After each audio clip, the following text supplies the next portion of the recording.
안녕하십니까. 현대투자연구소 송조입니다. 자, 2차 전지주들 탄력이 현저하게 떨어지면서 아마 다양한 섹터로 매기가 이전되는 분위기입니다.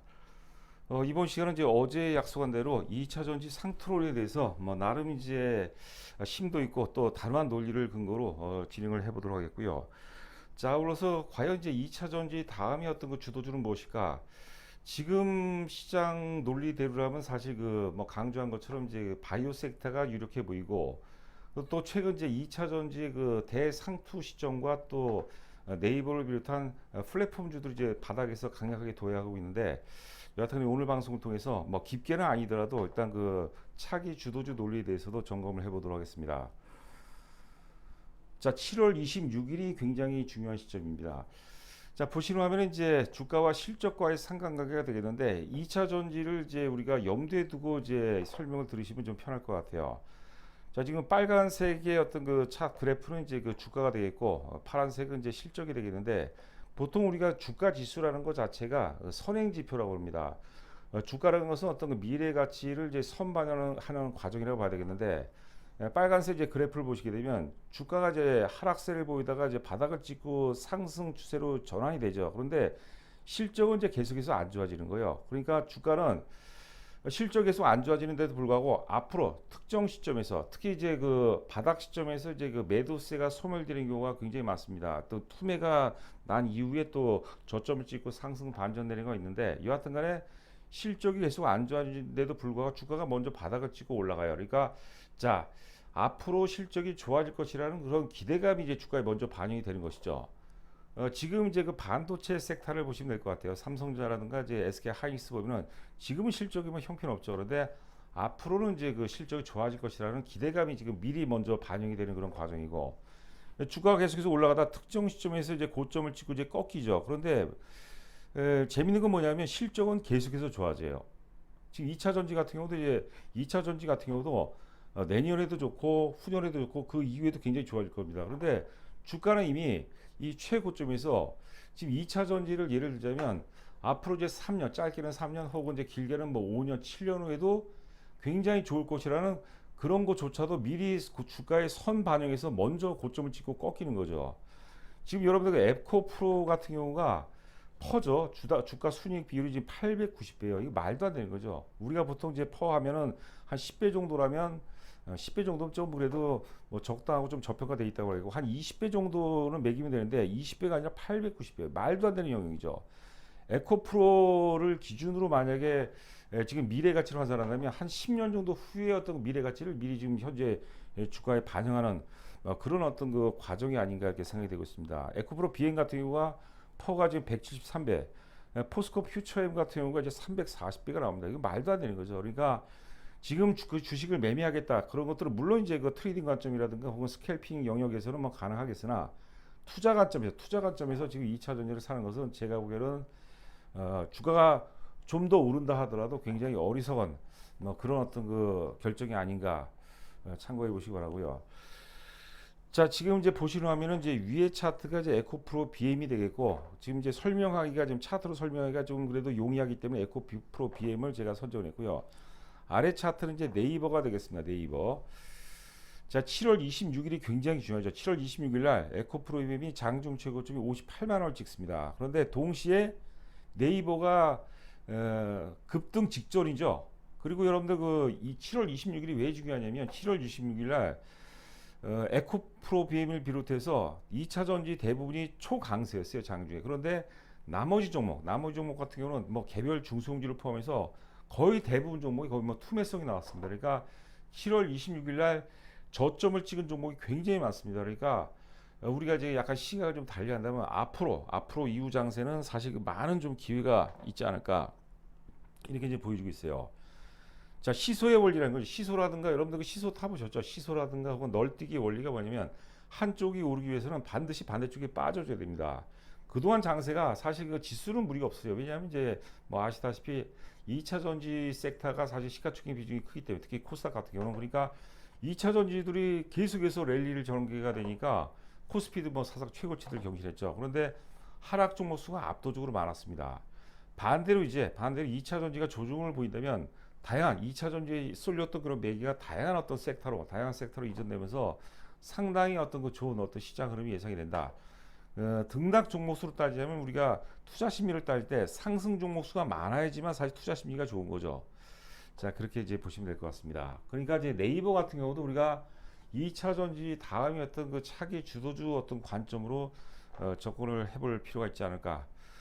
자, 이렇게 보여지고 있고요. 자, 시세라는 것은 결국 이제 힘의 싸움이에요. 힘의 싸움. 우리가 결과적으로 이제 어떤 네 가지죠. 실적이라든가 펀더멘탈에 수렴하겠지만 당장은 이제 매도 세력과 매수 세력 간의 싸움인데 한쪽의 힘이 워낙 크게 되면 한쪽은 소외받게 마련이야. 그럼 거기에 이제 나중에는 이제 실망매에서 투매까지도 이어지는 경우가 이제 많다고 봐야 될 것 같아요. 자, 보시는 화면은 이제 그 에코프로 BM이 되겠습니다. 2019년서부터 현재까지 장기 이제 월봉치가 타게 되는데 2019년도 12월 달 보니까 주가가 11,000원이었어요. 11,000원대에서 58만 원까지 올라왔으니까 이게 몇 프로입니까? 거의 한 6,000% 가까이 주가가 이제 급등했죠. 뭐 3년, 4년 정도에 걸쳐서 갔는데 제가 예전에 이제 외부에서 강의할 때 그런 얘기를 많이 해요. 혁명에 의한 주도주는 10년까지 오르고 혁신에 의한 주도주는 이제 3년 오른다는데 전기차하고 2차 전지 같은 경우는 사실 그 혁신이라기보다는 혁명제라고 봐야 될 것 같아요. 나중에 돼간다 하더라도 하지만 나중에 돼간다 하더라도 지금 에코프로 BM 기준 에코프로 BM을 비롯한 2차 전지 같은 경우는 7월 26일 지난주 수요일이 되겠습니다. 수요일날 상당 부분의 의미는 뭐 대상투까지 아니라도 그 고점 위에 상당 부분 조정이 예상이 되고 있지 않나 생각이 되고 있고요. 뭐 반복적으로 말씀드리지만 지금 이제 에코프로 BM 월봉 기준으로 58만 4천 원까지 찍었는데 58만 4천 원 뭐냐면 58만 4천 원에도 누군가가 열광을 하고 샀을 거 아닙니까? 이 산 사람들은 뭐냐면 무슨 소리야? 앞으로 3년 후, 5년 후에도 실적이 사상 최고치를 갱신하면서 계속해서 좋아질 것이라는 그런 기대감으로 산 거예요. 그런데 58만 4천에서 그런 사람들이 다 몰려버린 거죠. 그러니까 우리가 흔히 이제 그 바잉 클라이마스라고 하거든요. 매수의 극점입니다. 주가가 여기서 올라가려면 60만 원에도 70만 원에도 80만 원에 사주는 또 다른 세력이 나와야 되는데 58만 원에서 매수가 완전히 포화를 이룬 거예요. 살 사람들이 다 샀다는 거죠.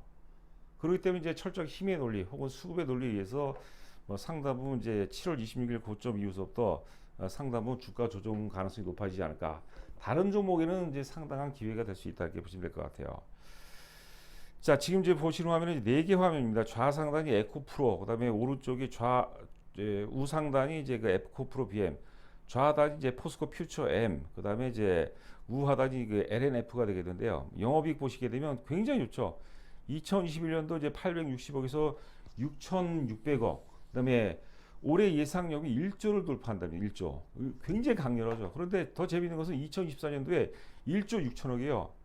영업이익 증가율 60%면 여러분들 급등해야 되는데 이미 여러분들 퍼가 890이에요. 890에. 그러니까 짧게는 3년, 길게는 5년, 뭐 6년, 7년 후의 미래 가치를 미리 선반영해서 고점을 찍었다 이렇게 보시면 될 것 같습니다. 자, 그다음에 에코프로 BM 1,150억, 2021년 1,150억, 3,800억 이런 주가가 당연히 오를 수밖에 없겠죠. 올해 예상 영업이익이 이제 5,200억이에요. 내년에는 6,600억, 9,700억. 자, 그다음 좌하단 이제 포스코 퓨처엠. 자, 1,220억, 1,660억, 2,700억, 1,660억에서 2,700억이니까 주가는 당연히 올라야 되겠죠. 그런데 내년에도 따블이 나와요, 여러분들. 5,400억, 9,200억. 이거를 여러분들 대중 모두가 다 알고 있는 거예요, 다. 누구나 다 공감하는 거예요. 그러니까 집단 사고가 다 동시에 결정이 됐고 집단 사고의 정점, 매수의 정점이 저는 이제 7월 26일 가능성이 상당히 높다 이렇게 보시면 될 것 같습니다. PBR만 한번 보도록 하겠죠. 올해 예상 지금 포스코 퓨처엠 같은 경우는 15.7배예요. 1.5배 정도도 적정 PBR이라고 하는데 15.7배, 15.2배 적정 PBR의 거의 10배 수준이에요, 여러분들. PBR이 여러분들 저는 그 많은 데이터를 갖고 있는데 PBR이 여러분들 그 7배, 8배에서 한번 고점에 잘못 물리잖아요. 그러면 큰일 납니다. 그럼 죽습니다. 뭐 주가가 뭐 10분의 1 토막 나는 경우도 굉장히 많아요. 기업의 미래를 누가 합니까? 업황의 미래를 누가 할 거예요? 후발기업들, 특히 중국에 있는 후발기업들이 획기적인 어떤 그 기술 혁명을 통해서 또 시장에 진입한다면 어마어마한 또 데미지가 될 수도 있겠죠. 명심하시고 여러분들 또 명심하시기 바랍니다. 자, 그다음에 이제 그 후발 주도주 2차 전지 섹터가 조정을 받는다면 2차 전지에 쏠렸던 매기가 과연 어느 쪽으로 이동할까? 지금 보는 것으로는 제가 SK바이오팜 저희 회원분들께도 이제 많이 강조를 해드렸고 SK바이오팜에 대해서 굉장히 많이 언급해드렸습니다.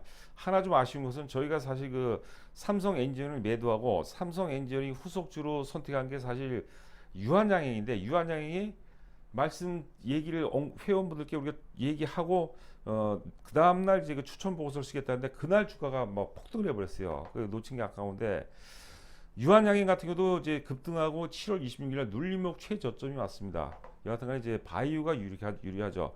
그동안의 어떤 고금리 프레임에서 금리 동결이라든가 혹은 이제 금리 인하 기대감이 반영이 돼 있죠. 자, 삼성 엔지니어링도 여러분들 7월 26일을 반드시 확인해 보시기 바랍니다.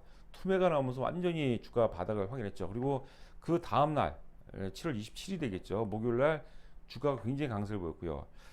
자, 그다음에 좌하단에 이제 네이버입니다. 네이버 가장 강렬하죠. 가장 강렬하게. 네이버 여러분들 차트를 보시게 되면 완벽하죠. 준비된 가격 조정 매집과 예전에 수개월 전에 매집과 함께 투매가 발생하고 투매 매집과 함께 가격 조정과 기간 조정이 좋고 그 장단기 이평선이 완벽하게 결집이 이룬 상태에서 올라가기 때문에 네이버 같은 경우는 이제 준비된 상승이었다.